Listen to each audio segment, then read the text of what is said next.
აგერს ასუგან შესაძლებელი მეზობელი ბავშვი მე და იარაღი წაგვიყვანეს ხაზეთში. სამი დღის მანძილზე ვყავდით გალიის ზალიადოვში. დღეს გამომეშვეს. როგორ რა პრობლემებია? სუდიასთან ვყავდით შევარდნი. განაჩენი არაფერი არ წავიკითხია, უბრალოდ შემეკითხა როგორ მოვხდი მათ ტერიტორიაზე, მე აუხსენი თვითონ რუსებმა გადამიყვანეს. მედი შეკითხვა არაფერი არ ყოფილა, გადაიყავიო და ქაღალდები გამოატანეს, გამოვიდა, მომიყვანეს ხილამდე. თანხა მე არც ვიცოდი, ახლა ამერიკა დაიდაშუქ გადაუხია 15000 რუსული.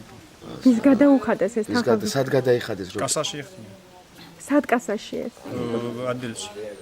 მილიციის განყოფილებაში. და არაფერი ზედმეტი არც სიტყვიერი, არც ფიზიკური შეხება არ ყოფილა. თვითონ გურის ხიდთან მინ მოგიყვანათ თქვენ? კანონი. წერგვიდგე რო ასე მართლა და ქორთულ გიმნაზიუმში. კარგად იყავით, კარგი.